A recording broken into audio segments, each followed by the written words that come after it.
Hi. Today our topic is difference between undefined and null. ఈ రెండింటిని ఎలా use చేస్తారు, ఎక్కడ యూస్ చేస్తారు, అసలు డిఫరెన్స్ ఏంటి అనేది చూద్దాం టుడేస్ టాపిక్లో. Undefined and null both are used to represent the absence of value. అంటే మనకు ఒక వేరియబుల్ ఉంటే ఆ వేరియబుల్కి వాల్యూ లేదు అని తెలియజేయడానికి అన్డిఫైన్డ్ నల్ అనేవి యూస్ చేస్తారు. కానీ there is a small difference between use and meaning. రెండు అంటే మనకి ఒకటి ఉంటే సరిపోద్ది కదా, రెండు సేమ్ ఉండవు కదా. అంటే రెండు సేమ్ కేసెస్లో యూస్ చేస్తే there is a difference. That's why there are two primitive data types. These two are primitive data types, right? Previous video we already discussed. Undefined and null both are primitive data types. ఇందాక ఏం చెప్పుకున్నాం, both are used to represent the absence of value. అంటే మనకి value లేదు particular వేరియబుల్కి అనేదాన్ని తెలియజేస్తాయి అనమాట. కానీ దేర్ ఈజ్ ఎ డిఫరెన్స్ ఏంటనేది ఇప్పుడు చూద్దాము. మనకి నల్ అంటే ఇక్కడ మనకి వాల్యూ లెట్ అనే కీవర్డ్స్ యూస్ చేసి మనం వేరియబుల్ క్రియేట్ చేసినప్పుడు డిక్లరేషన్ చేస్తాం, కానీ ఇనిషియలైజేషన్ ఈజ్ నాట్ మ్యాండేటరీ. ఇది తెలుసు కదా మీకు, ఒకసారి తెలియకపోతే చూడండి. వార్ ఈక్వల్ టు అని ఇక్కడ వేరియబుల్ ఏ క్రియేట్ చేశాను, లెట్ బి ఈక్వల్ టు అని క్రియేట్ చేశాను. ఇక్కడ మనకి వేరియబుల్స్ అనేవి ఏబి అనేది క్రియేట్ అయినాయి, కానీ వాల్యూ అసైన్ అవ్వలేదు. ఇప్పుడు నేను కన్సోల్ ఆఫ్ బి అని రెండింటిని ప్రింట్ చేయడానికి ట్రై చేస్తున్నాను. నాకేమొస్తుంది, అన్డిఫైన్ అని వచ్చింది, చూసారు కదా. అంటే అన్డిఫైన్కి మీనింగ్ చూద్దాం. Undefined means a variable has been declared but has not yet been assigned a value. అంటే వాల్యూ డిక్లరేషన్ అయిపోయింది కానీ దానికి వాల్యూ అనేది అసైన్ అవ్వలేదు, అంటే ఇనిషియలైజేషన్ అనేది అవ్వలేదు అనమాట. అంటే అన్ this case normally Java script automatically undefined అనే దాన్ని వాల్యూ లాగా వేరియబుల్కి అసైన్ చేస్తుంది. ఇది మెమరీ అలొకేషన్. అంటే మనకు వాల్యూ అసైన్ అయ్యేంత వరకు అన్డిఫైన్ అనేది వాల్యూ లాగా ఉంటుంది అనమాట. కానీ ఇక్కడ అన్డిఫైన్ అనేది అంటే డెవలపర్ అసైన్ చేయలేదు, జావా స్క్రిప్ట్ అనేది అసైన్ చేసేసింది. కానీ పర్టికులర్లీ నల్కి వస్తే మనం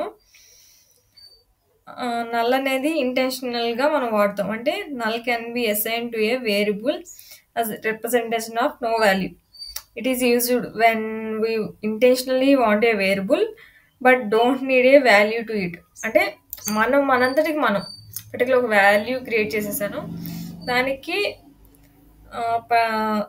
వాల్యూ వద్దు, నాకు వేరియబుల్ ఒకటే ఉండాలి, దానికి వాల్యూ వద్దు అని అనుకున్న టైంలో నేను అన్డిఫైన్ అనేది కాకుండా నల్ అనేది వాడచ్చు.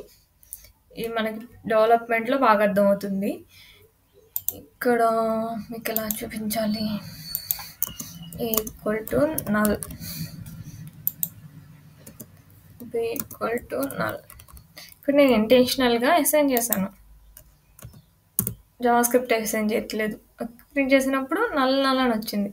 అలా కాకుండా నేను ఏం వాల్యూ ఇవ్వకుండా ఉంటే Java script will assign undefined. కానీ దేర్ ఈజ్ అ డిఫరెన్స్ అని చెప్పాం కదా. ఇదేమో ఇంటెన్షనల్గా వాడతాం, ఇదేమో Java script assign undefined to the variable. But the type of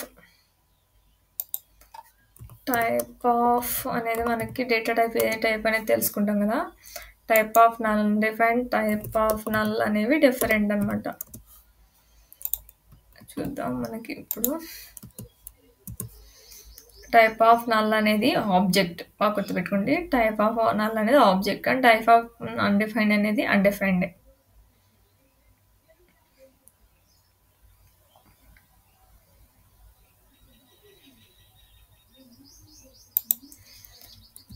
ఇప్పుడు నేను కన్సోల్ ఆఫ్ A+1 చేస్తున్నాను, అంటే నల్కి వాల్యూ అసైన్ చేస్తున్నాను.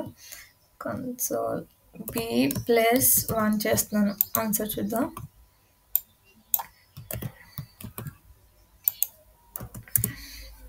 1 అంటే నల్‌కి మనం ఏదన్నా యాడ్ చేస్తే అది న్యూమరికల్ కామ్ గా యాడ్ చేస్తుంది. కానీ మనకు అన్‌డిఫైన్డ్‌కి నాట్ ఏ నంబర్ అని వస్తుంది. చూసారు గదా! ఈ this is also one of the difference. Undefined అనేది మనం యాస్ ఎ డెవలపర్‌గా మనం అసైన్ చేయము. ఇంటర్నల్‌గా it is assign to the variable. But null అనేది డెవలపర్ ద కొన్ని కేసెస్‌లో they intentionally assign to the variable. This is the main difference. And the type of the undefined and null also differ. We also see, right? This is the difference between undefined and null.